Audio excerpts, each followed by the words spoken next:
Right, hello everybody, Adam Clery from ACFC here, right? And usually, when I'm deciding what video to do, I have to consider, will that do a lot of views? Could it bring us a lot of subscribers? Might it even make us a bit of money? But sometimes, I ignore all of that and just think, yeah, that sounds like a laugh.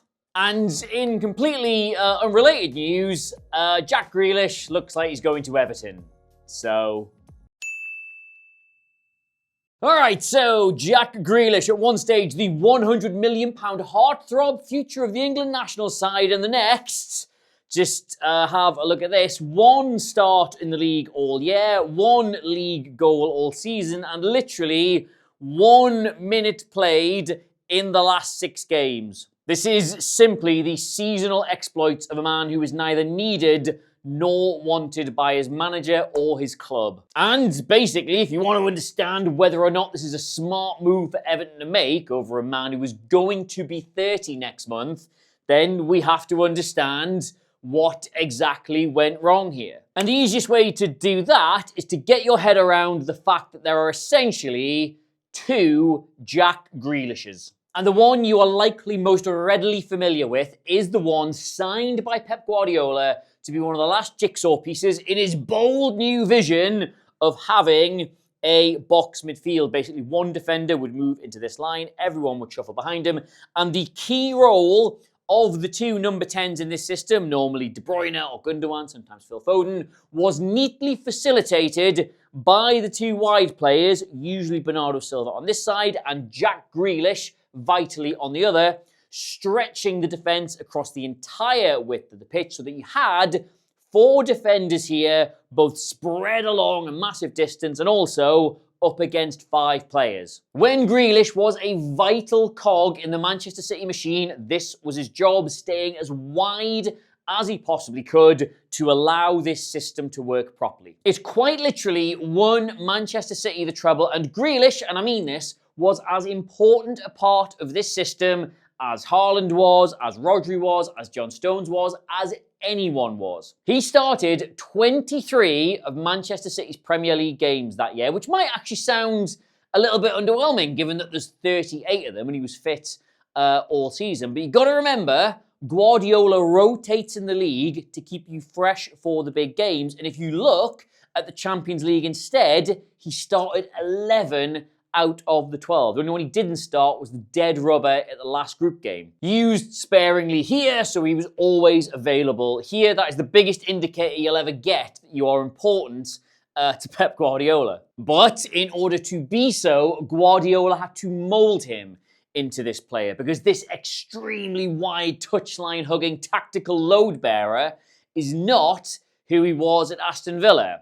And that's where you find the other Jack Grealish. And if you look at his heat map from his last season there, you see dynamism, you see freedom, you see dropping deep to help out your defenders, you see cruising the width of the pitch to try and find ways to make an impact. You see a player making his own decisions and having a lot of fun doing so. But you take this and then you slowly, dramatically I might say, morph it into that really big year he had at Manchester City, and you have lost so much of that same player. And look, right, don't get me wrong, he's now doing a much bigger job for a much bigger team in much bigger games and coming out on top in all these really big matches, but he's playing a far more limited role in doing so. He would rotate, don't get me wrong, there was a little bit of freedom to what he was doing. He would sometimes come in the middle to allow De Bruyne into a wider area, or he would allow someone along the outside of him by being a little more narrow, but this was almost always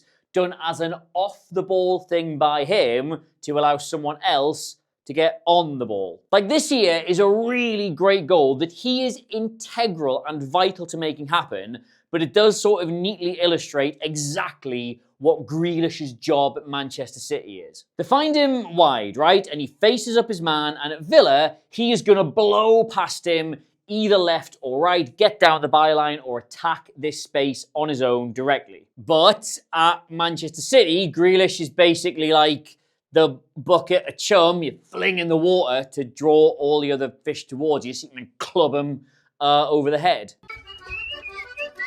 This isn't the chum bucket. With Dalot, I think this is pinned by Grealish. Danilo, and remember him, gets on the outside, and you're thinking, oh, overlap. So Casemiro tells him, you can see him, to go with the runner and steps across to Grealish himself. So that is effectively two players now that Grealish is tied up all by himself. But instead, he uses the fact Casemiro has moved off De Bruyne to slide it into him. And now, obviously, De Bruyne is free to attack this area or move it out wide again, but look at Grealish. He's the one now attacking the half space here and dragging Dalot with him because all of a sudden, he is the big threat. And as a result, again, both of these two players get drawn towards him. But oh no, 'tis another ruse. Remember Danilo making that overlapping run? Now Grealish has pulled his marker away, leaving him all this space where he has found. He whips it in, and you're thinking, hey,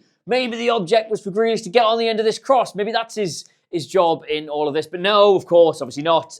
It is for Haaland, who scores. And that's the thing about Grealish at Manchester City. He is absolutely vital to making it happen. The position he takes at the start, when he decides to release the ball, the movement he does after that, but he does not make the goal. He does not assist the goal. He does not score the goal. He's just a tactical piece to that puzzle who's following the instructions he was given really well. 5 goals and 7 assists that year is not bad, but it is quite literally way less than he got in his last season at Villa. And if you're thinking, oh, well, you know, they are pretty close, he had a couple of injuries that season. So he did this in half almost the number of games. There are 50 appearances for Manchester City in this season, and there are 27 for Aston Villa in this. And just to be completely clear about this, that is not me saying one of these seasons is better or worse than another, merely that there are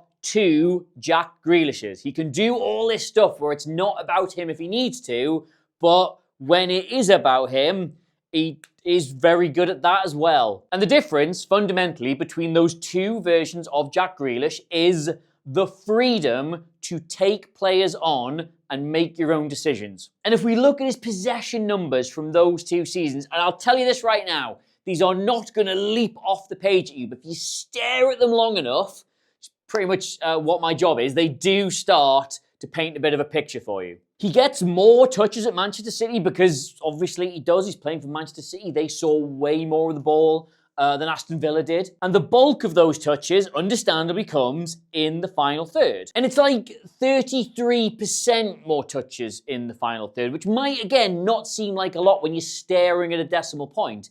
But that is per game. That's every single game he's getting 33% more. So spread that out across an entire season, and you are talking hundreds, if not nearly thousands, more touches in a season in this part of the pitch. And the thing is, right, everybody says that Guardiola stopped Jack Grealish from taking players on, like he instructed him to forget about that 1v1 threat. But when you look at the numbers, that's not true. Don't get me wrong, the take-ons are definitely down, but not drastically at all. 4.1 per 90 at Villa, to 3.6 per 90 at Man City. So still 3 or 4 times per game. He was still doing it. But you look at the success rate and he goes from beating players 65% of the time, which is absolutely loads, to down somewhere into the 40s, which again, just like the touches, is the difference of like over a third. It nearly halves the number of successful take-ons he's making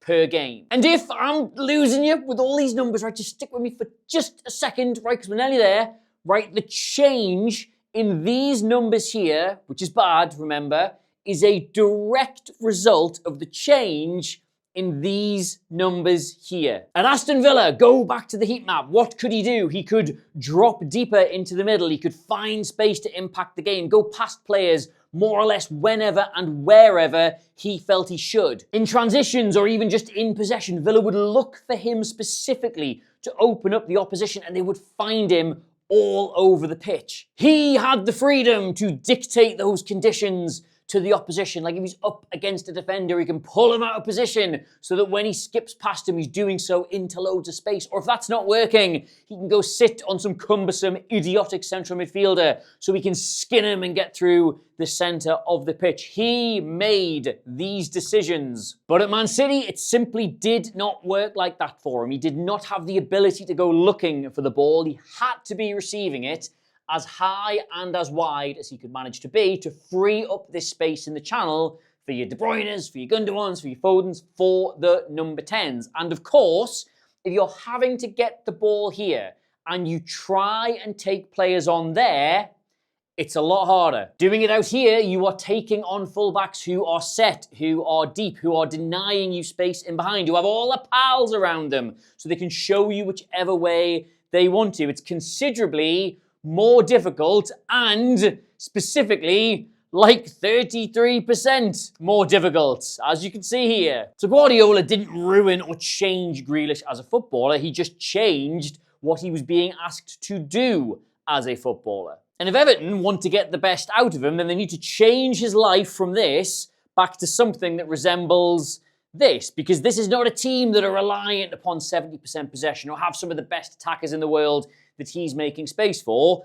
This is a version of Jack Grealish that can be the man for you, if you can find him. Now, don't get me wrong, that's only one side of the discussion. If Everton do use him more akin to how he was being used at Villa, then the rest is on him he'll be 30 by the time this happens, to show that he can still run and dance and skip and sing and enjoy his football all over again. Like, it's basically, it's not unlike the Wizard of Oz, is it? Like, this man was robotic and unexpressive, and now he's on a journey to the Emerald City to be given a heart so we can feel all of his feelings, which I presume our editor Archie is now crudely animating over the top of me. Greatest football analysis channel on the internet. Someone literally stopped me in the streets to tell me this week, and okay, but I am not sure how. Anyway, yes, there we go. Everton fans, don't say I never do any videos on you. You've just got to go and do the most out-of-pocket transfer conceivable of the entire summer. But please do let me know what you make of it all, and Jack Grealish and David Moyes and the new stadium and everything that's going on in your lives in the comments down below. And of course, don't forget to like, share, and subscribe to us here at ACFC, because this won't be the last time we talk about Everton. No, sir. I think you're going to have a mad season, and I'm quite excited about it. You get me across all the social medias at Adam Clery, C-L-E-R-Y, and well done me, by the way, for getting through this entire video without using the word calves once, which I technically have done now, and thus have ruined that. So there you go. He's got big calves. That's why people like him, I think. Goodbye.